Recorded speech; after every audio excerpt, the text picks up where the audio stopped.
저희가 이제 긴급으로 시장 상황의 변동성 그리고 하락폭이 워낙 크다 보니까 네. 이분을 모셔서 좀 시황 분석을 해보도록 하겠습니다. 박지원 회장님 어서 오세요. 네. 예, 안녕하십니까? 예. 상승 요정이 필요했습니다. 이 낙폭이 너무 깊은 거 아닌가 싶을 정도로 사실 뉴욕 증시는 반도체 일부 종목만 좀 하락을 했거든요. 다른 종목군들은 오히려 올랐고요. 예. 근데 우리 시장은 지금 다 빠져요.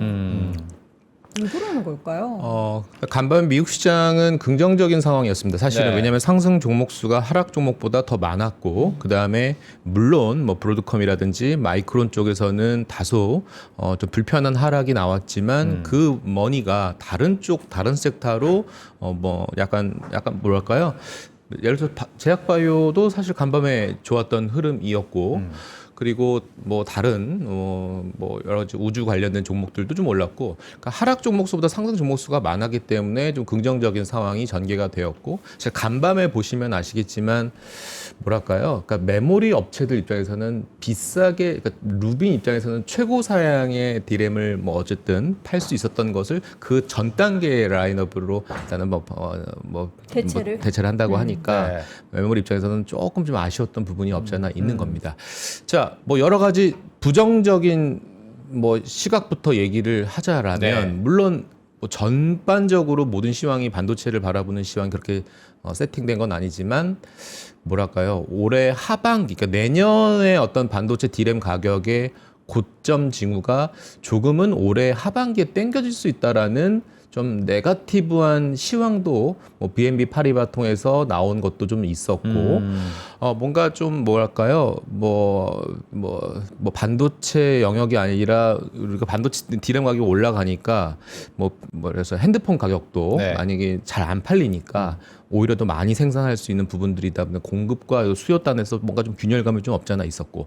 자, 근데 우리나라 시장으로 봤을 때 삼성전자 하이닉스가 지금 꽤나 많이 빠지고 있고, 많이 네. 빠졌죠. 오늘 또 젠슨왕님께서도 오신다고 그렇죠. 하는데, 뭔가 우리 그 전까지는 약간 거칠게 제가 방송을 오늘 하자라면 인스타식 주식 매매 감성 플레이가 좀 강하게 작용했었다.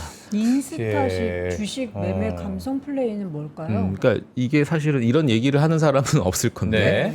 그러니까 주식을 약간 주식시장에 들어오시는 분들의 주식 매매하는 방법이 그러니까 인스타식 감성. 즉 뭐냐면 네. 어떤 종목이나 섹터에 대한 면밀한 분석이 선행되지 않고 네. 누가 언제더라, 어느 기업을 간대더라. 그럼 여기서 형성되는 기업들의 주가 퍼포먼스가 사실은 LG 계열도 굉장히 주가가 급등을 했었고, 그렇죠. 뭐 두산도 마찬가지고, 뭐 기타 등등의 이런 기업들의 주가가 상당 부분 많이 고공행진을 했던 부분이 있습니다. 이것의 어떤 내러티브도 또 바이럴되는 것들의 어떤 보면은 이게 굉장히 과한 부분도 사실은 없지 않아 있었기 때문에 네. 젠슨 왕이 오시게 되면 오늘은 좀 여독을 좀 풀겠죠. 주말에 유퀴즈도 좀 촬영하시고 뭐도 오늘 하시고. 바로 삼겹살 회동이 아니에요? 삼겹살은 뭐 회동을 오늘 하겠죠. 오늘 저녁입니다. 삼겹살은 뭐 거기서 무슨 회동을 한다 해도 거기서 뭔가 계약서가 오고 가고 하는 그렇죠. 내용은 아닐 그렇죠. 겁니다.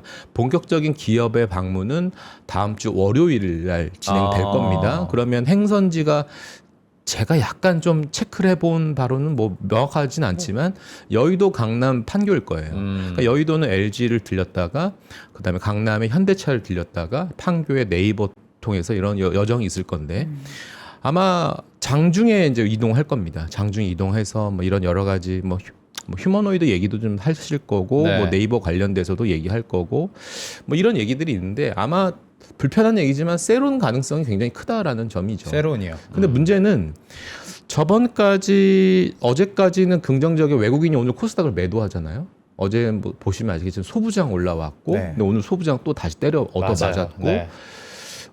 코스닥이 외국인의 매수를 기대했지만 어제 외국인은 일단은 팔짱을 꼈고, 오늘은 그래도 많이 빠졌으니까 다시 외국인들의 매수 들어올 줄 알았더니 지금 현재 스코어는 외국인도 오늘 매도입니다.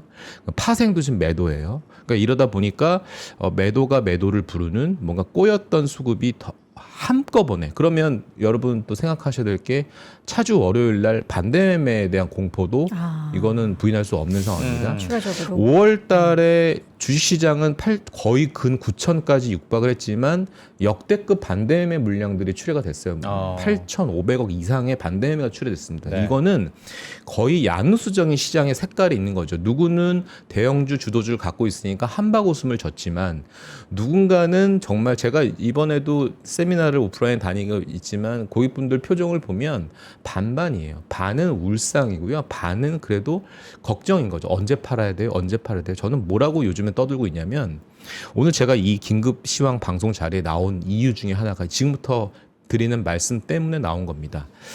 자, 몇 가지 정말 예를 한번 들어볼게요.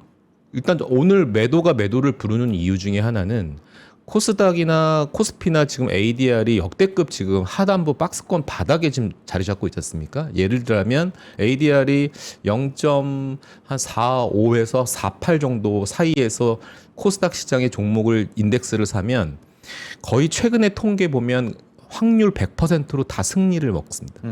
다 무조건 수익을 얻습니다. 네. 근데 그게 지금 공식이 지금 통하지 않고 있는 거거든요. 왜 그러냐면 기술적 흐름이 지금 깨진 거죠. 데드크로스 종목들이 굉장히 많이 나옵니다. 자, 그렇게 좋게 부르짖었던 전력기기, 뭐 변압기 이런 그렇죠. 종목들도 네. 사실은 물론 여전히 고점 영역에 있긴 하지만 쌍바닥 형성 자리에서 어저께 도지선 나오면서 오늘 자리에서 무조건 반등 줘야 쌍바닥 형성되면서 다시 투심이 살아나는 상황이었는데 오늘 음봉을 맞은 거죠. 맞아요. 빠졌어요. 자, 두 번째. 그럼 전력기기도 탈락인가? 단기 탈락인 거죠. 기술적 흐름이 일단 지지 라인이 무너지면 이게 기계적인 매도가 또 나오기 마련이거든요. 그럼 왜냐하면 투심이 지금 연약해 있는 상태이기 때문에 기존에 갖고 있던 수익률 어느 정도 챙기시려는 그런 니즈가 많으신 투자자분들 일단 매도 포지션을 잡으신 거고요. 반도체도 마찬가지입니다. 반도체도 지금 투자자분들의 수익률을 대충 계산해 보면 삼성전자를 5만 원에서 지금까지 들고 있는 사람이 몇이나 될까요? 대충 수익률 계산해 보면 한 60에서 80% 수익권이에요. 네. 근데 지금 오늘 보면 한 5%, 6% 빠지잖아요. 아, 일단은 다시 바닥을 잡고 나는 다시 재진입해야 되겠다라는 심리가 일단 강하십니다. 그러니까 일단은 삼성전자 하이닉스를 일단 파시는 분들도 꽤 있으십니다. 네. 최근에 또 레버리지 단일 ETF가 나오다 보니까 변동성이 워낙 또 크신 상황도 있었고 제가 또 좋아하는 삼성 전기 보십시오. 제가 200만 원 터치 가깝게 갔다가 지금 한 150만 원인가요? 삼성 전기가 160만 원대. 160만 원대인가요? 네. 그러면 고점 대비해서 한 거의 40만 원이 빠진 겁니다. 그러면 거의 시총으로 보자라면 거의 120조에 지금 또 내려온 겁니다. 물론 바닥에서 올라온 거 생각하면 여전히 많이 올랐네. 이 정도만 빠지면 리즈너블한 조정 아니야라고 볼 수 있는데 이게 다시 연쇄 반응인 거죠. 너 테크잖아, 반도체잖아, 기판이잖아, MLC잖아. 이렇게 다 연쇄적인 어떤 심리적인 영향이 펀더멘탈보다 미래 성장성보다 저 앞서고 있는 상태입니다. 그래서 오늘 금요일이 있고 그다음에 뭐 여러 가지 지금 뭐 휴머노이드부터 시작해서 젠슨왕 여러 가지 내러티브 형성된 종목들은 일단 차익 실현하는 물량들이 굉장히 많이 있다 보니까 네. 연쇄적으로 그 관련된 ETF까지도 기계적인 매도가 더 불을 지피지 않았는가라는 생각이 듭니다. 자, 그러면 이제 어떤 영역으로 가야 되라고 물어본다면 그러면 이 와중에도 상대적으로 버티는 종목들이 있을 겁니다. 환율이 1,530원 가니까 환율이 올라가니까 외국인의 인바운드는 좋을 거니까 오늘 같은 경우는 어제부터 좋았던 파라다이스 같은 카지노를 사야 되는 건가? 네. 아니면 그만큼 외국인이 인바운드가 많으니까 그럼에도 짱짱해 버티고 있는 신세계나 현대백화점 내수 쪽에서 이걸 계속 머물러 있어야 되는 걸 맞는 건가? 아니면은 금리 인상에 관련된 키워드가 있으니까 금융주 특히 은행이라든지 손보사라든지 이쪽에 좀 머무르는 게 맞을 걸까? 라는 생각을 또 해볼 수 있고 편안하게 그냥 예대마진 좋은 은행주에 머무르는 게 나을까? 아니면 정말 시장에 흉흉할 때는 대피처가 있잖아요. 바로 사람들이 얼마나 담배 빡빡 피잖아요. KTNG로 가야 될 것인가? 이런 쪽으로 약간 투심이 완전 헷갈리는 상태인 거죠. 자, 그러면 우리 투자자분들 지금 시청자분들의 가장 지금 아킬레스건이 뭡니까? 가장 지금 저 손이 닿지 않는 곳에 좀 빨리 긁어주세요라고 하는 그 영역의 땅이 바로 코스닥 땅입니다. 2026년은 이 코스닥 30주년입니다. 30살 먹는 올해 생일을 맞이하는 코스닥에 지금 아마 다음 달 정도에 코스닥 정책이 나올 것 같긴 한데 뭐 승강제도 있을 거고 네. 코스닥 부흥 정책도 있을 건데 자 그러면 코스닥은 코스피보다 굉장히 우울한 영역인데 코스피가 무너지니까 얘도 덩달아 빠지는 게 문제인 것 같아요. 지금 보니까 야 이만큼 빠졌고 이만큼 소외되는데 얘 빠지니까 형이 빠지니까 동생은 더 밑으로 곤두박질 쳐야 되는 게 맞아라고 했을 때 저는 이렇게 생각합니다. 좋은 종목은 오늘 좀 분위기가 안 좋다 하더라도 저는 다음 주에 다시 리바운딩 될 가능성이 매우 크다라고 생각합니다. 오늘은 펀더멘탈이나 모멘텀이나 실적에 상향되는 그런 종목이 있음에도 불구하고 덩달아서 분위기 때문에 지금 빠지는 거라고 생각하거든요. 저는 몇 가지 오늘 좋은 괜찮은 종목들은 저는 입을 좀 벌리고 싶을 정도입니다. 그래서 오늘 약속의 2시 이후에 그러니까 2시에는 우리가 또 약간 또 변동성이 레버리지가 좀 있는 종목들에 대한 또 교통 정리하는 시간이 또 2시니까 그 청산한 건 이후에 한 2시부터 한 3시 정도에 이 변동성이 좀 잠잠해지거나 아니면 어느 정도는 글쎄요 장중 저점이라는 얘기를 좀 많이 쓰이는 사람들도 있거든요. 장중 저점이 저는 개인적으로는 한 11시 정도로 생각하고 있고 그다음 한번 2시에 한번 테스트 2차 테스트를 한번 할 것 같은데 그때는 좀 괜찮은 종목들은 조금 그래도 분할 매수 전략을 취하는 게 어떨까라는 생각이 들고 저는 그러면 반도체를 사야 됩니까? 코스닥을 사야 될 겁니까? 전력을 사야 될 거, 원전을 사야 됩니까? 조선주 오늘 그나마 HTD 현대중공업이 좀 버티고 있긴 한데 어느 쪽으로 가야 될 거냐라고 물어본다라면 일단 테크, 메모리, 반도체, 삼성전자, 하이닉스는 저는 오늘 일단 안 할 것 같아요. 왜냐하면 주도주는 일단 마이크론에 대한 부분과 브로드컴에 관련된 부분들이 오늘 한 번 더 밤에 체크는 해봐야 될 것 같다는 생각이 들고요. 그다음에 일본 시장이라든지 중국 시장의 테크 분위기, 홍콩에도 분위기도 좀 한번 점검을 해야 될 상황이기 때문에 이 마이크론 테크놀로지를 필두로 한 약간 피어 그룹의 이런 약간의 글로벌 테크 종목들에 대한 동행성도 한번 체크를 해볼 필요가 있다라고 생각합니다. 그러면 너는 도대체 어느 쪽에서 놀고 싶은 거니라고 한다라면 저는 기본적으로 코스닥 종목으로 판단을 할 건데요. 코스피보다는 코스닥. 네. 왜 그러냐면 어제 사실은 다시 시계추를 어제로 보면 요 퍼즐만 좀 맞춰주면 코스닥 분위기가 다시 살아날 수 있겠다라고 생각했던 게 어제 소부장이 올랐단 말입니다. 맞아요. 물론 소부장이 올랐던 거에 대한 변동성을 자아냈던 거는 물론 최태원 회장의 코멘트이기도 합니다. 뭐 2030년까지 메모리에 대한 생산을 한 2배 정도 늘리겠다라고 했을 때 그러면 뭐 삼성의 평택 라인부터 시작해서 용인의 또 하이닉스에 대한 라인업들 생각해 보면 장비부터 들어오겠다. 그래서 전 공장 애들이 다 상상 갔던 겁니다. 뭐 유진테크, 테스부터 시작해서 이런 주성 엔지니어부터 시작해서 그래서 그 다음에 봐야 될 또 후공정도 필요할 거고 또 파운드리도 필요할 건데 이런 것들이 제가 볼 때는 오늘은 좀 변동성이 좀 있지만 다시 저는 상승 트라이 할 가능성이 있다라는 부분들입니다. 자, Q의 성장을 좀 믿고 싶은 게 반도체 소부장인 거고요.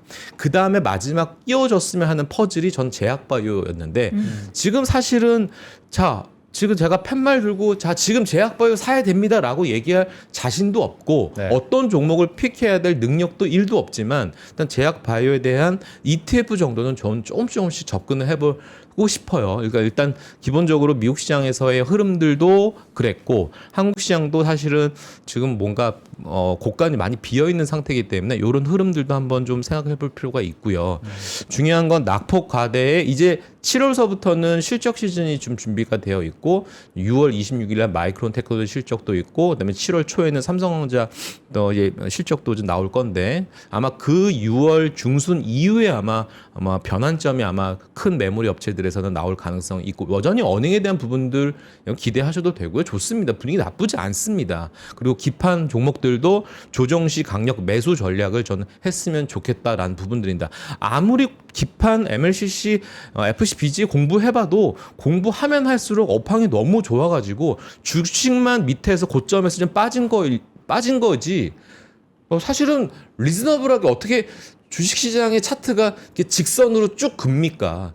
항상 이 물결이라고 하는 것은 존재할 수밖에 없는 부분들이거든요. 그러니까 어쨌든 월별로 조금은 6월이 5월보다는 주식시장의 난이도가 좀 높다라고 얘기하시는 분들이 있긴 하지만 충분히 리즈너블한 조정 구간이라고 생각하기 때문에 저는 6월서부터는 다시 시장의 저점을 다시 단기 저점을 잡고 6월, 7월 정도는 긍정적인 분위기로 전개될 가능성이 있다라고 보고요. 그 이면에는 어닝입니다. 그래서 어닝에 대한 준비가 어느 정도 지금부터 준비를 시작을 하셔야 될 것 같고 7월에 발표될 2분기 실적이 좋아지는 기업들이 꽤나 많습니다. 네. 그런 것들은 제가 우리 아침엔 투자 정식 방송 시간에 종목들을 한번 쭉 체크하면서 말씀드리고 싶습니다.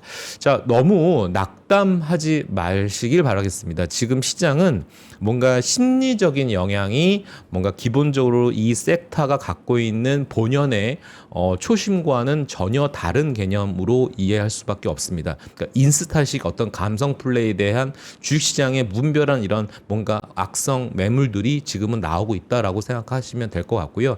뭔가 그러니까 차분해지고 좀 냉정해지는 시장은 빠르게 회복될 가능성이 있다. 저는 다음 주초 월요일 정도로 생각을 하고 있고 그때부터는 다시 뭔가 좋은 놈들은 다시 어깨를 쭉 펴고 다시 나가려는 그런 모습들이 또 나올 거라고 생각합니다. 네. 오늘장 뭐 낙폭을 사실 줄이기는커녕 현재 구간에서는 10시 계속해서 매물 출회가 나타나면서 지수가 7% 가까이 밀리고 있고요. 코스닥도 5%대 밀리고 있습니다. 물론 우리가 항상 이렇게 하락할 때마다 그동안의 시장의 주도주였던 반도체 관련한 종목들에 있어서의 펀더멘털이 변화가 있었느냐에 대해서는 그렇지 않다였는데 그렇죠. 네. 사실 어젯밤에는 브로드컴의 실적에 대한 예상치가 시장 예상치를 좀 하회하면서 우리가 생각했던 것보다 뭔가 문제가 있나? 근데 또 일부에서는 그건 브로드컴만의 뭔가의 문제다. 개별적인 이슈라고 생각합니다. 예. 그렇게 생각하는데 또 어떻게 보면은 하락하는 만한 그 빌미를 막 찾으려고 했는데 또 그렇죠. 하필이면은 그게 좀 그렇게, 크죠. 예. 하락을 한 게 아닌가라는 생각이 들고요. 네. 진짜 코스닥이 말씀하신 것처럼 코스닥이 이제 좀 일어나야 되는데 네. 하는 그런 생각을 했는데 또 우리 박지훈 부장님께서 코스닥을 관심을 갖자라는 말씀을 하셔가지고 이제는 또 정부 저는 약간 이런 생각을 해요. 네. 여러분들은 주식시장에 몸담고 있는지가 몇 년이 되는지 모르겠지만 네. 저도 그래도 이렇게 얼굴은 굉장히 동안이긴 하지만 아닌가요? 동안이시죠. 나이를 공개 안 하셨으니까. 나이는 뭐 예, 이제 동안이십니다. 오랫동안 있으면서 느꼈던 거는 세상은 좀 공평하더라. 너무 한 방향으로 쏠리거나 지속 영속적인 거는 이렇게 쉽진 않더라라고 판단이 됩니다. 그래서 네.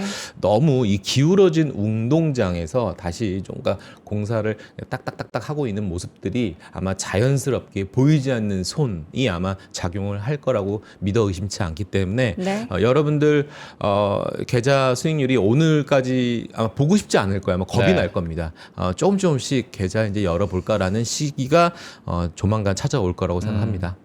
힘내십시오. 많은 분들이 네. 댓글로 오늘 환율을 좀 봐줘라라고 얘기를 해주시는데 사실 뭐 환율을 상방에 있어서 그리고 내려감에 있어서 지금 어찌할 수 있는 게 아닌 것 같은 게 어제 이제 우리 정부에서도 부총리가 직접 나서서 구두 개입을 했는데도 오늘 1,540원대를 뚫었거든요.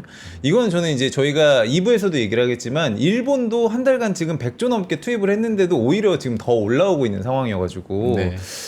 이게 목에 차긴 한 느낌인데 이 주식 시장에서 환율 이거 안 잡히면 정말 좀 문제가 있겠다 이렇게 보실까요? 예, 일단은 선거 이후에 이 당국에서도 이 환율에 관련돼서도 빨리 문제점과 대응책을 좀 내놨으면 좋겠다라는 생각도 들고요. 물론 금리라는 또 카드가 있기 때문에 환율을 단기에 잡을 수 있는 뭐 명백한 여러 가지 카드들은 전 있을 거라고 생각합니다.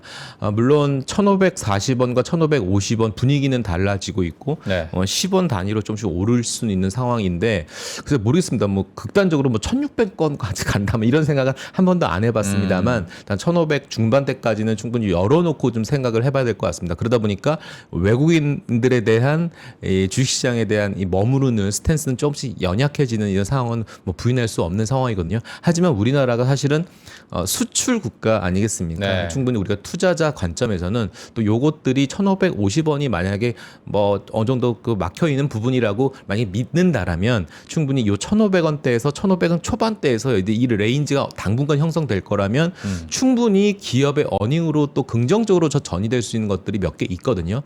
대표적으로 예를 들자면 뭐 저는 화장품이라고 생각을 합니다. 화장품이요. 네. 화장품 5월달 수출 데이터 보시면 아시겠지만 굉장히 박수 쳐줄만 하거든요. 그래서 APR이라든지 뭐 달바글로브 같은 종목들은 제가 볼 때는 줍줍해야 될 구간이라고 생각합니다. 네. 그래서 6월달부터는 이제 또 성수기 시즌에 이제 진입을 합니다. 그래서 올리브영도 이제 미국에 또 이번에 입점하는 또 이제 조만간 또 들어올 거고 또 유럽 쪽에서도 지금 순위 랭킹가 굉장히 좀 고무적으로 나오고 있는 모습들입니다. 그래서 좀 박수 쳐줄 만한 섹터임에도 불구하고 워낙 반도체 그늘에 지금 가로 없어가지고 좀 불편한 그런 상황인데 제가 볼 때는 요 빛을 발할 것이다라고 생각합니다. 그래서 환율에 대한 부분들, 인바운딩, 또 외국인들에 대한 들어온 부분들, 뭐 카지노라든 이런 섹터들은 묵묵한 성장을 하고 있는 섹터임에는 부인할 수 없다라는 점을 들었을 때 만약에 조금 캐시가 여력이 좀 있으신 분들, 리스크 관리하신 분들이라면 요 환율을 또 이용하는 또 역발상 전략도 가미하면서 요 험난한 시장을 잠시 대피하면서 뭐 이용하시면 좋지 않을까 생각도 해봅니다. 네, 오늘 또 바쁘신 와중에도 이제 네. 변동성이 큰 시장 분위기 상황에서 여러분들이 또 궁금하실 만한 내용 그리고 시황 분석해 주시느라 와주셔서 너무나 감사드립니다. 아 근데 이거 지금 하차할 때 아니라는 점을 다시 한번 이거 되게 중요한 네, 말씀이에요. 정말 지금 네. 하차할 때 아닙니다. 시장에서 내리면 안 된다. 그리고 주식이요. 하다가 여기까지 왔어라는 게 또 주식이거든요. 그러니까 지금 채팅창 잠깐 제가 곁눈질 했는데 네. 뭐 이제부터 하락 시작이야라는 그런 댓글을 지금 남기시는 분들이 있는데 글쎄요. 명예를 얻으십시오. 비관론자는 명예를 얻으십시오. 제가 명예 왕관을 드리겠습니다. 네. 하지만 긍정론자는 부를 얻습니다라는 말을 다시 한번 강조드리면서 이 자리를 잠깐 비켜나가겠습니다. 너무 중요한 말씀해 주셨습니다. 다음 주 네. 수요일에 다시 뵙는 걸로. 수요일 날인가요? 네. 네, 알겠습니다. 감사합니다. 감사합니다. 네. 본격 시황 방송은 아니지만 오늘 상황이 시장이 좀 많이 상황이 안 좋기 때문에 네. 박준 부장님과 잠깐 이야기를 해봤고요. 글로벌 증시 또 금요일에는 글로벌로 저희가 시야를 넓혀보는 시간이잖아요. 소진웅 과장님과 함께하도록 하겠습니다. 나와주시죠. 어서오세요. 안녕하세요. 네, 반갑습니다. 네. 우리 소진웅 과장님과는 어떤 이야기를 좀 나눠볼까 싶은데 일단 지금 시장 어떻게 조금 느끼고 있는지 이야기 잠깐 들어보는 것도 좋겠죠? 사실 네. 이제 앞전에 이제 국내 증시 오늘 많이 변동성이 나와가지고 네. 저희 그 박지원 부장님이 뭐 여러 가지 얘기를 해주셨는데 네. 사실 이제 글로벌 증시 전체적인 상황도 비슷하긴 했습니다. 그래요. 미국이 조금 다른 상황이긴 했었고 아시아권들은 좀 비슷했다라고 봐야 될 것 같고요.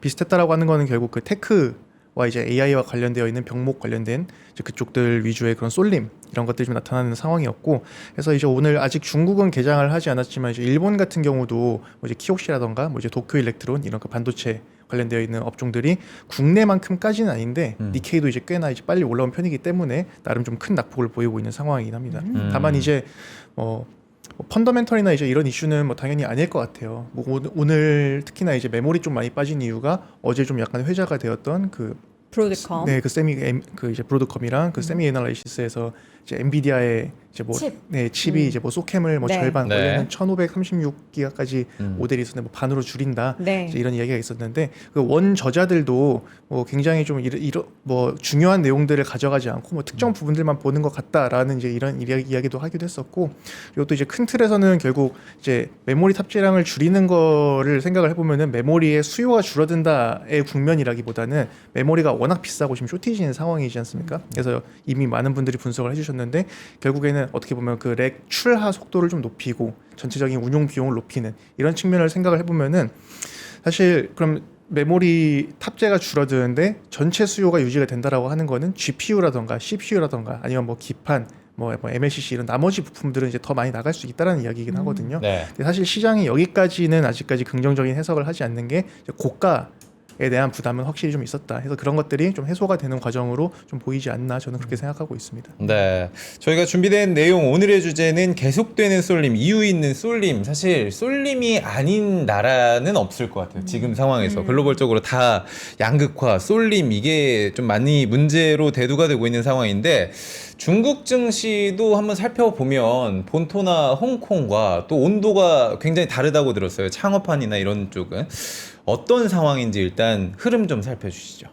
이게 사실 그 미국도 그렇고 중국도 그렇고 그 지수를 보면은 약간 그 한국이나 일본의 그 증시 열기와는 좀 그 차이가 있긴 합니다. 미국은 뭐 전반적으로 어쨌든 뭐 빅테크들도 있고 반도체 기업들도 시가총액이 커서 많이 오른 것들도 있게 할 텐데 사실 중국은 전체 지수 구성을 보면은 아직까지도 이제 기술 기업이라던가 뭐 저희가 이제 많이 관심을 갖고 있는 뭐 반도체 뭐 휴머노이드 이런 쪽들이 사실 시가총액에서 차지하는 비중이 크진 않아요. 그러다 보니까 지수가 전체적으로 좋지는 못했던 상황이고 다만 뭐 말씀 주신 과창판이라던가 창업판 이런 그 기술주들 위주의 지수들은 사실 나름 연간으로 놓고 봤을 때 성과가 코스피가 워낙 좋았다 뿐이지 꽤나 이제 괜찮은 상황이긴 했습니다. 결국 이쪽에서도 이런 기술주들 쪽에 쏠림이 좀 있는 그런 상황이었다 이렇게 좀 볼 수 있을 것 같아요. 과창판 지수가 뭐 급등했다라는 기사를 얼핏 본 것 같아요. 그러니까 급등 정도로 어떤 뉴스나 이슈가 지금 몰려 있는 상황인가요? 그러면은? 사실 이게 국내랑 좀 비슷한 게 과창판은 조금 먼저 조정이 나왔습니다. 네. 과창판은 이제 지수 자체가 밸류에이션 부담도 좀 있는 편이기는 해요. 그래서 이제 보면은 이제 지수의 이제 밸류에이션이 뭐 얼마 전까지 하면 이제 70배 가까이까지 올라갔다가 좀 먼저 조정이 좀 나온 상황이고요. 그 먼저 조정이 나왔던 거는 사실 중국은 어떻게 보면은 작년부터 그 당국이 증시를 그 부양을 하는 기조보다는 좀 올라오는 구간에서 약간 좀 그 열기를 좀 식히려고 하는 좀 워워시키는 이제 그런 기조가 네. 한 번씩 계속 나타나고 있습니다. 그리고 이제 이쪽도 마찬가지로 계속해서 반도체라던가 이런 업종들이 좋은 상황이었는데 뭐 한국이랑 마찬가지로 고가에 대한 부담이 있었던 거죠. 주가가 많이 오른 것에 대해서. 그런데 뭐 지나고 봤더니 중국 국영 반도체 펀드가 뭐 이제 반도체 종목들 뭐 비중을 줄였더라. 그러니까 이제 그날 줄인 게 아니라 그 이전부터 줄이고 있었던 게 이제 확인이 된 거죠. 네. 그래서 이런 기사들이랑 그리고 당국이 약간은 증시를 부양하는 것보다는 계속 약간은 좀 쿨다운 시키려고 하는 이런 기조들이 그 맞물리면서 과창판은 조금 먼저 조정이 좀 나와 있는 상황입니다. 지금 상황에서 사실 증시의 쏠림이 발생을 하는 게 이게 좀 뭔가 시간이 좀 필요하겠죠. 완화되려면 어떻게 뭐 시간이 필요하다고 생각하세요? 아니면 가격 조정이 있어야 된다고 생각하세요? 사실 이 쏠림 자체가 완화가 되려면은 네. 이게 시간이 필요하긴 할 것 같아요. 시간이. 왜냐면은 그 주도주의 그 어떤 이격이라던가 고가에 대한 부담은 사실 이제 뭐 조정을 좀 받으면은 네. 해소가 될 수 있는 영역이라고 생각이 됩니다. 그리고 이들의 펀더멘털은 뭐 뒤에서도 좀 추가로 말씀을 드리겠지만 계속해서 좋은 점들이 확인이 되고 있기 때문에 어떻게 보면 그 조정이 지나간 이후에는 계속해서 그들의 펀더멘털이 집중을 받을 수 있는 상황인데 나머지 쪽으로 확산이 되려면은 뭐 전부터 계속 말씀드리고 있는 이 호르무즈에서 파생되고 있는 어떤 그 원자재라던가 아니면 이제 비용에 대한 부담 이런 것들이 좀 다른 영역들은 아직 많이 남아 있는 상황인 것 같아요. 실제로 그 4월에 발표된 그 중국의 그 공업이익을 보면은 네. 전체적인 수치는 꽤나 좋아졌습니다. 네. 이제 20년도 들어와가지고 이제 가장 높았던 수준들 뭐 이때는 뭐 워낙 너무 높았던 거고 이제 코로나 때 바닥을 찍었다가 올라온 거니까 근데 이제 그 이후에 이제 전반적인 레벨을 보면은 꽤나 괜찮은 수준이긴 하죠. 이제 이제 24.7%가 늘었는데 세부 항목을 보면은 이제 자동차 제조라던가 일반 장비 제조 이런 쪽들이 좋진 않았고 뭐 저희 한국이랑 좀 비슷하게 뭐 전자 특수 소재, 뭐 광섬유 이제 이런 쪽들이 좀 좋았던 걸 확인을 할 수가 있습니다. 네. 중국의 공업 이익이라고 한다고 하면 우리나라랑 비교했을 때 어떤 지표 수준으로 봐야 될까요? 뭐 제조업 지수 뭐 이런 느낌으로 봐야 될까요? 이 지수라고 보기에는 좀 애매한 네. 게 지수는 말 그대로 뭐 PMI라든가 이런 그렇죠. 것들이 따로 있는 거고 말 그대로 그냥 전체 그냥 세부 항목 산업별로의 그 이익 이제 이런 것들을 그 집계를 해서 발표를 하는 숫자라고 보시면 될 것 같습니다. 그러니까 일부 증권사에서 지금 이제 중국 테크 쪽을 좀 주목을 하자라고 하는 이유가 저희가 뭐 전 시간 때도 이야기를 많이 하신 것 같은데 창신 메모리 IPO가 그 키포인트가 될 수가 있다. 중국 전체 증시에도 좀 많은 물을 이렇게 흘러 내려보낼 수가 있다라고 얘기를 하는데 실제로 기대감만큼 실적이라든지 이런 것들도 관심도 모아지고 있는 상황일까요? 실적이나 그런 것들은 뭐 제가 폄하하는 건 아닙니다만 그래도 저희한테 알려져 있는 정도의 기업이 이제 상장을 앞두고는 보통 이제 재무 상황이 좋은 편이기는 하죠. 네. 그래서 실적이나 이런 것들은 뭐 좋은 편이고 뭐 일단 사실 창신 메모리가 그래도 글로벌 쪽에서 경쟁을 하기에는 많이 좀 무리가 있는 게 사실이긴 합니다. 근데 이제 그런 것들에 대한 부담보다는 메모리 사이클이 지금 글로벌리하게 지금 도래해 있는 상황이고 그리고 창신 메모리가 어쨌든 중국에서 그 메모리 메이저 업체로서 그 상장을 한다 이쪽에 좀 더 스포트라이트가 많이 맞춰지는 것 같고 그리고 결국에는 상장을 통해서 조달한 자금들을 결국 설비 투자라던가 생산이라던가 이런 쪽들이 자금을 쓰게 되겠죠. 그래서 이제 그런 상장 이후에 그런 투자 사이클 이런 것들에 따라서 또 이제 다른 이제 관련되어 있는 업종들이 이제 수혜를 볼 수 있다. 약간 이쪽으로 좀 포커싱이 맞춰지고 있는 것 같습니다. 우리 지금 사실 시장에서 가장 자주 등장했던 단어가 네. 병목이라는 병목, 단어였잖아요. 지금 쇼티지. 준비해 주신 자료에서도 보니까 병목이 발생을 했고 그로 인해서 가격이 올라갔다. 그러니까 우리가 작년부터 이제 메모리 쪽에서 이런 얘기를 했는데 이게 메모리가 아니라 최근에는 뭐 CPU 얘기도 있고 다양한 쪽에서 지금 병목 얘기가 나오고 그로 인한 가격 상승으로 관련한 기업들이 엄청 부각을 받고 있어요. 근데 어떻게 뭐 중국도 그런가요? 중국은 당연히 뭐 칩이라던가 네. 아니면 심지어 그 이제 렉 단위로 들어가는 부품에서 보더라도 뭐 한국이나 일본, 뭐 대만 그리고 이제 미국 업체들 같은 이제 뭐 그런 최상위 뭐 쉬운 말로 하면 뭐 이제 프리미엄 등급을 받을 수 있는 네. 그런 제품들을 생산하는 곳이 아님에도 그럼에도 불구하고 뭐 이제 MLCC라던가 이제 광모듈 관련된 쪽이라던가 기판 관련되어 있는 기업들의 주가가 굉장히 좋은 편입니다. 네. 중국은 어떻게 보면은 사실 이제 칩 쪽에서는 그렇게까지 그 메이저한 플레이어가 있지가 않고 글로벌 기준으로 봤을 때 네. 이제 그쪽에서의 기업들이 뭐 이제 장비라던가 이런 쪽들은 괜찮은데 파운드리나 이런 업체들의 실적이 아직까지 굉장히 좋다라고 보기는 어려워요. 근데 그러다 보니까 그럼 중국이 잘하는 영역이 어디인가?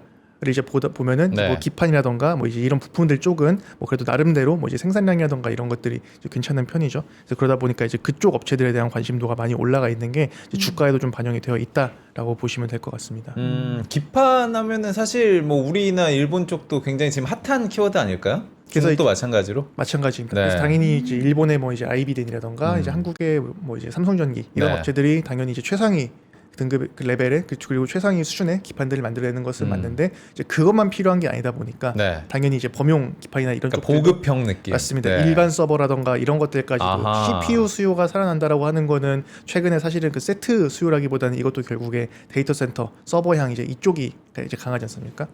근데 이제 그런 쪽에는 이제 중국도 좀 그 단계를 낮춰서 이제 생각을 해보면은 나름 이제 경쟁력이 있는 업체들이 있고 그리고 이제 본인 이제 중국 내부적으로도 계속해서 빅테크나 이제 이런 것들이 이제 캐펙스 투자 이런 것들을 통해서 중국도 마찬가지로 AI 인프라를 이제 확충을 하고 있는 그런 사이클이기 때문에 이 업체들도 뭐 결이 약간은 다르지만 큰 틀에서 이제 비슷한 수혜를 보고 있다라고 보시면 될 것 같아요. 저희가 이제 사스 얘기를 계속 얘기를 했던 네. 게 소프트웨어 AI가 똑똑해지면 똑똑해질수록 소프트웨어는 사실 이제 뭐 필요 없을 그쵸. 수 있지 않나 뭐 이런 얘기를 굉장히 많이 했어요. 그거에 대한 공포 심리도 얘기를 했는데 근데 그동안 소외돼 있었던 미국의 어떤 소프트웨어 우리나라도 소프트웨어가 지금 올라갔다 내려갔다 하긴 하는데 다시 관심을 좀 갖고는 있거든요. 중국도 마찬가지로 조금은 많이 소외됐던 소프트웨어 기업들이 지금 다시 좀 올라올 수 있는 기회 잡을 수 있을까요?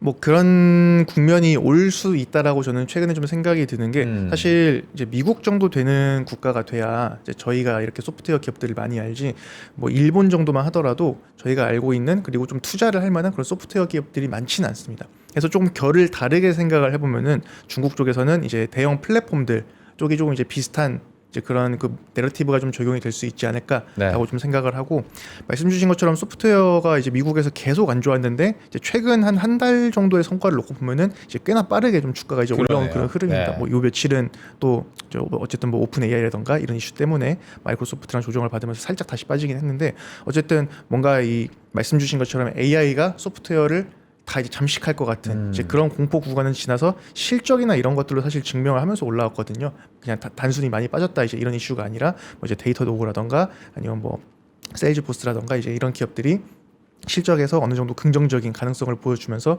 빠르게 반등이 나타났었는데 중국은 말씀드린 것처럼 어떤 이런 류의 소프트웨어 기업들이 있는 건 아닌데 어쨌든 그럼 AI 지출만 있고 그리고 이것들이 그 수익화가 어떻게 되고 있냐라는 그런 이제 의구심이 같이 묻으면서 중국의 플랫폼 기업들이 주가가 좀 안 좋았었고 네. 그리고 항생 같은 경우, 홍콩 같은 경우에는 이런 플랫폼 기업들이 시가총액에서 차지하는 비중이 크다 보니까 지수가 전반적으로 좀 안 좋았던 그런 흐름들이 있었거든요. 근데 이제 이들이 뭐 전체적인 실적이 미국의 소프트웨어 기업들이 이제 직관적으로 증명해 준 것처럼 좋아지는 거를 확인을 하기는 좀 어려운 부분이 있겠지만 이제 뭐 최근의 기사들을 보면은 중국의 이제 토큰 호출량이 이제 중국 모델들의 토큰 호출량이 이제 미국 모델들 것을 넘어서고 있다. 이제 이런 이야기들을 이제 아마 보셨을지 모르겠는데 네. 그런 기사들이 있습니다. 네. 당연히 이제 가성비가 좋다 보니까 사용하는 업체들이 이제 많아지고 있는 거죠. 아무래도 최근에는 이제 뭐 클로드라던가 이제 오픈 AI의 그 이제 API 이제 토큰 아. 가격 이슈들도 좀 있었고 네. 뭐 너무 많이 써가지고 뭐 비용이 너무 많이 나왔더라 해서 뭐 이제 아마존이라던가 맞아요. 이렇게 특정 네. 기업들 아. 이슈들이 있었는데 이제 이런 비용 이슈들이 있다 보니까 그런 것들을 감당하기 어려운 업체들은 미국의 실리콘밸리에 있는 기업들이라고 하더라도 이제 중국에 그냥 저렴한 모델들을 쓴다라고 하는 거죠. 아. 근데 이게 말씀드린 것처럼 직관적으로 이제 미국의 소프트웨어 기업들의 주가가 실적이 좋아진 것처럼 그 중국의 빅테크들과 바로 연결이 되는 스토리라고 보기는 어렵겠지만 적어도 중국의 그 AI 모델과 관련되어 있는 이쪽의 그 내러티브는 아직까지 뭐 살아날 수 있는 가능성이 있다 좀 이렇게 보고 있습니다. 그러니까 그런 얘기를 하더라고. 이거 이제 중국 측의 주장이긴 한데 요즘에 이제 토큰이 경제 용어로 많이 등장을 하다 네. 보니까 토큰 경제학 뭐 이런 얘기가 있잖아요. 우리 그래서 토큰 옛날에 버스 탈 때 썼는데 저는 그 그때는 이게 아니어가지고 구멍 난 거 있잖아요. 저는 회수권은 어렸을 역전처럼 때 생긴. 써봤는데 토큰 소비에 이제 엄청난 전력이 들어가다 보니까 중국 쪽에서는 그래 이 토큰의 경제학으로 봤을 때 우리가 토큰을 생산하고 전기료가 훨씬 미국보다 저렴하기 때문에 이 토큰 쪽에서는 우리가 훨씬 더 우위가 있어 우리가 훨씬 더 저렴해 약간 이런 얘기를 좀 많이 하더라고요. 그게 어떻게 보면 좀 소구점이 될 수가 있을까요? 뭐 이게 조금 그 디테일하게 들어가자면은 뭐 저도 잘 아는 분야는 네. 아니기도 하고 좀 이제 큰 이야기가 될 수도 있겠습니다만 뭐 단순한 토큰 소비량이랑 말씀 주신 뭐 전력에 대한 우위 이제 이런 것들을 가지고 뭐 중국이 확실히 이런 부분에서 유리하다라고 얘기하기에는 좀 애매한 부분이 있어요. 왜냐면은 그 얼마 전에 이제 아마존이라던가 이런 기업들의 이런 그 AI 그 사용 비용이 그 폭증한 부분도 그렇고 중국의 이런 저가형 모델들의 그 토큰 사용량이 폭증하는 부분도 그렇고 저는 조심스럽지만 일정 부분은 이제 가수요도 좀 있다라고 생각을 합니다. 일단 뭐 미국의 뭐 아마존이라던가 이런 기업들은 회사가 비용을 대주니까 당연히 뭐 아주 필요한 것만 했다라거나 아니면은 뭐 프로젝트를 굉장히 효율화해서 했다라거나 이러진 않았을 것 같아요. 네. 이런저런 시도들도 많았을 거고 특히나 이제 중국의 이제 저가형 모델들 같은 경우는 이런 시도들이 더 많을 것 같긴 하거든요. 그래서 이런 뭐 가수요나 이런 것들이 분명히 있기 때문에 이런 것들이 좀 뭐 걷어지는 구간들도 좀 필요하지 않을까라고 생각을 하긴 하는데 일단 큰 틀에서는 뭐 그 이야기가 맞긴 맞습니다. 비용의 우위가 있고 그리고 특히나 이제 전력 같은 경우에는 중국이 워낙에 이제 주요 국가들 중에는 이제 가장 뭐 어떤 뭐 체급이나 체력 같은 게 튼튼한 편이니까 이제 이런 것들이 중장기적으로는 장점으로 발현될 수는 있다라고 좀 생각을 하고 있어요. 네. 현재 구간 지수 낙폭이 꽤 줄었습니다. 코스피가 5%대 안쪽까지 낙폭을 좀 줄였었던 모습이었고요. 지금은 네. 다시 5.13% 하락이고 코스닥도 천선 회복하면서 4.44% 현재 구간 하락세를 보이고 있는데요. 삼성전자가 이제 4%까지 그리고 SK하이닉스도 6%대까지 낙폭을 줄였고 무엇보다 여러분들이 계속 채팅창에 전기. 삼성 전기 진짜 빠르게 낙폭 줄여가면서 현재 2%대 상승세 대단합니다. 제일 빨리 지금 올라오고 있습니다. 그러니까 이런 시장에서 빨리 회복하고 양전하고 상승률을 높여간다는 거. 저는 네. 이거는 좀 진짜 주목할 수 있을 것 같아요. 이런 부분은 되게. 네. 금융주 흐름 뭐 계속 견조한 가운데 뭐 이렇게 삼성 전기가 일단 열었습니다 문을. 내가 먼저 갈게. 그래요, 라면서 따라와라. 이제 올라갔고요. 물론 이제 삼성전기가 그동안 워낙에 많이 올랐고 단기 낙폭도 지금 거의 20% 가까이 하락을 했다가 지금 2%대 오늘 먼저 반등을 하고 있다라는 건데 이게 사실 우리가 아까 전에도 이제 박지훈 부장님이 한 11시 정도가 저점이 아닐까 네. 이런 얘기를 했었고 2시에 또 봐야 된다라는 맞아요. 얘기했기 때문에 오늘 장중 흔들림에 있어서는 올라왔다가 또 얼마나 뭐 이렇게 변동성이 있을지 여부는 조금 더 너무 이제 우리가 설레발을 치면서 이제 끝났어야 아까 샀어야 됐어 이런 얘기보다는 조금 차분해. 지켜보시죠. 네. 제가 저한테 하는 얘기입니다. 도나 차분해라고. 여러분도 저한테 하시는 이야기겠고요. 방송 중 매매는 서로 약속을 했습니다. 네. 금지를 저희가 못해요, 서로 지금 못해요. 감시를 하고 있어가지고 예, 하고 못합니다, 싶은데 여러분들. 못해요. 아까 네. 저점이었는데 우리 방송 시작했을 때 못했습니다. 여러분들은 하셨기를. 네. 뭐 원하시는 종목이 있으시다면 여러분들은 하셨기를 바라보겠습니다. 근데 지난주도 그렇고 이번 주도 그렇고 소진웅 과장님 나오실 나올 때 시장이 변동성이 꽤 있어요. 이게 이제 금요일이라서 그런 거겠죠? 금요일이라. 저도 잘 모르겠네요. 뭐 출연을 좀 자제를 해야 아유, 아니요. 말씀이십니까? 아니에요. 또 오를 때도 많이 나와주셨으니까. 네. 자, 그래서 이제 반도체 이야기, 소프트웨어 여기까지는 했고요. 네. 그래서 지금 우리가 사실 미국 얘기할 때는 지금 이란과 워낙에 갈등 양상 보이고 있고 얼마 전에 미중 간에 만나기도 했고 해서 그들은 이제 서로 윈윈하는 전략을 펼치는 건가 싶은데 여전히 뭐 우리가 인지하지 못하는 갈등 양상은 지속이 되고 있는 건가요? 뭐 사실 뭐 윈윈이라고 표현하기는 좀 애매한 부분이 윈윈 있는 게 아니에요? 어쨌든 누가 이제 졌어요? 뭐 강대 강으로 치닫는 어. 상황까지는 가진 않았지만 네. 이제 뭐 갈등을 약간은 좀 관리를 할 수 있는 수준에서의 이제 그런 선을 넘지 않겠다 이제 이 정도로 보는 게 맞을 것 같아요. 네. 그래서 어쨌든 이제 그런 것들이 반영이 되고 있는 것 중에 하나가 저는 이제 위안화 환율이라고 생각하는데 환율 같은 경우는 중국은 이제 뭐 어쨌든 이제 고시를 하는 방식이지 않습니까? 그래서 어느 정도는 이제 중국 그 정부의 이제 의도가 이제 묻어 있는 거라고 좀 볼 수가 있을 텐데 네. 뭐 한국이랑 일본 같은 경우가 최근에 이제 환율 때문에 계속 좀 여러 가지 뭐 좀 좋지 못한 상황인데 환율만 놓고 보면은 중국은 좀 그 상황이 다르긴 합니다. 계속해서 위안화가 강세로 가고 있긴 하거든요. 근데 이제 위안화가 이제 강세로 간다라고 하는 거는 아주 예전부터 중국이 그 제조업 국가 역할을 했을 때 그 위안화 약세를 활용을 해서 전 세계에 어떻게 보면 그 디플레이션을 수출을 했던 이제 이런 것들 때문에 그 서구권과 이제 갈등을 많이 겪었던 그런 핵심 요인 중에 하나가 이제 환율인데 이 부분이 계속해서 이제 강세로 가는 것을 용인을 하고 있다라고 하는 점은 이제 그 미국과 그 중국의 정상회담 이후에도 계속해서 이제 관리되어 있는 수준에서의 이제 갈등까지만 겪을 거다라고 보는 게 맞을 것 같고 네. 네네. 중간중간 뭔가 안 좋아 보이는 이야기들이 나오는 건 사실이기는 해요. 근데 그런 것들이 애초에 어떻게 뭐 봉합을 하겠다라고 딜된 영역이 아니기도 하고 예를 들면 뭐 최근에 또 미국의 그 중국으로의 그 바이오 투자 이런 것들을 막겠다라고 한 것들이나 근데 이제 그런 것들도 생물보안법이나 이런 것들이 미중 정상회담에서 뭐 이제 논의가 되거나 이제 봉합을 하겠다라고 한 이야기가 없었죠. 그리고 이제 기술 수출 같은 경우도 애초에 이제 이 부분은 서로가 이제 물러나기 좀 힘든 부분이 있다라고 말씀을 드렸었는데 이제 계속 그런 것들은 진행이 된다라고 보는 게 맞을 텐데 다만 이제 뭔가 예상하지 못한 추가적인 어떤 큰 폭의 갈등 이런 것들이 나오지는 좀 않을 거다라고 좀 보고 있습니다. 오히려 이제 미국은 얼마 전에 그 한국을 포함해서 또 일부 몇몇 국가들의 또 이제 추가적인 관세에 대한 이야기를 좀 했었는데 맞아요. 이제 그런 것들을 보면은 어떤 그 중국에 대한 압박보다는 이제 또 다른 쪽들을 좀 더 이제 관심을 갖는 이제 그런 국면으로도 보여서 그 미중 간의 갈등은 뭐 9월에 저번에도 말씀드린 것처럼 시진핑 내외가 이제 실제로 백악관을 이제 방문을 할지는 모르겠지만 그전 갈까요? 뭐 저도 그것까지는 잘은 모르겠어요. 갔으면 좋겠어 저는. 한번 네. 왔으니까 아. 한번 가주는 게 또 예의 아니에요? 그러니까. 근데 뭐 간다고 하더라도 어. 지금까지의 관계를 봐서는 사실 이번에 트럼프 대통령이 중국을 방문을 했을 때에도 네. 뭔가 아주 큰 유의미한 결과를 기대하진 않았지 그렇죠. 않습니까? 네. 아마 뭐 시진핑 주석이 방문을 한다고 하더라도 마찬가지로 뭔가 이제 헤드라인이나 이런 것들은 좀 이렇게 보기 좋을 수는 있겠는데 어떤 그 둘의 관계가 유의미하게 반전을 가져오기는 아마 꽤 오랜 기간 좀 힘들지 않을까 그렇게 보고 있습니다. 싸우지만 진짜. 않았으면 좋겠어요. 근데 적어도 9월까지는 그러지는 않을 것 같긴 해요. 그래서 그런 것들을 지금 이제 그 위안화 환율이 좀 그 대변을 해주고 있는 상황이 아닌가 이렇게 좀 보고 있습니다.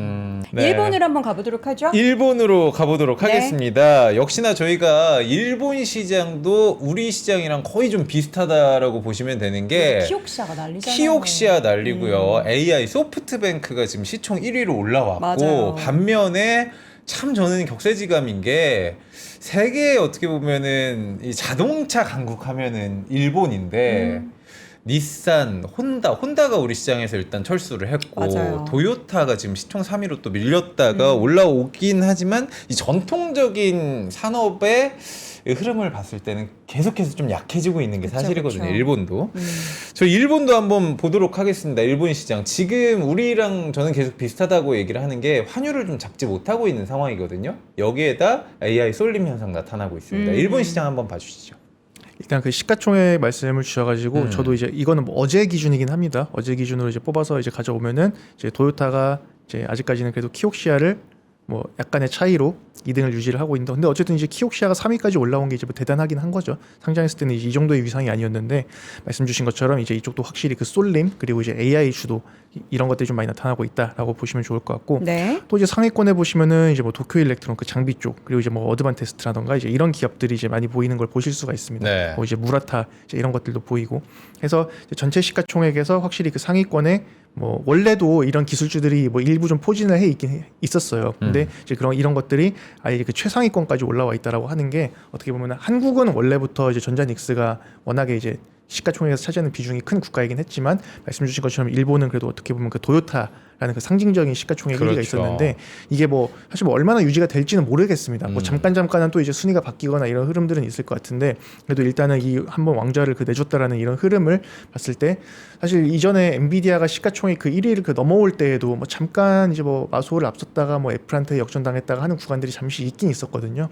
근데 지금 어쨌든 큰 틀에서의 그 업황을 봤을 때에는 사실 뭐 최소한 이제 도요타가 1등을 계속해서 굳건히 지키는 그런 흐름이 앞으로는 뭐 좀 가능성이 좀 떨어지지 않고 있나 이제 이렇게 좀 보여지긴 합니다. 그러니까 토요타 얘기를 하니까 언제적 토요타, 언제적 자동차 강국이냐 하시는 분들 계시는데 실제 제가 느꼈던 게 이 동남아 가면 사실 예전에는 10년 전만 해도 정말 일본산 뭐 제품들이다 자동차들이 굉장히 많았는데 제가 이번에 잠깐 지난주에 와이프랑 제가 이제 모시고 이제 여행을 아니 태교 여행. 허니문을 어떻게 만들어 다녀왔는데 중국산 전기차가 정말 많더라고요. 진짜? 예. 그러니까 우리나라 이제 기아차, 현대차들도 일본만큼이나 보이긴 하지만 웬만한 운송수단에서는 이 전기차 특히나 중국산 싸니까. 예, 차들이 굉장히 많아지는 걸 보면서 아 정말 많이 산업이 바뀌고 있구나를 느꼈습니다. 네. 여기다가 또 하나 여쭤보고 싶은 게 이제 환율 방어를 우리만큼이나 열심히 하고 있는 일본 시장인데 이게 쉽사리 잡히지가 않고 있습니다. 결국에는 좀 금리를 만지는 카드로 갈 것 같은데 흐름 좀 살펴주시죠. 사실 이제 저희보다 더 적극적으로 하고 있다라고도 이제 봐도 무방하겠죠. 그래서 계속 말씀드리지만 160엔만 오면은 일단은 이제 계속해서 구두 개입 내지는 최근에 이제 실력 행사 이런 것까지 하고 있는데 또 다시 한번 이제 그 160엔을 일단 다시 또 이제 건드렸습니다.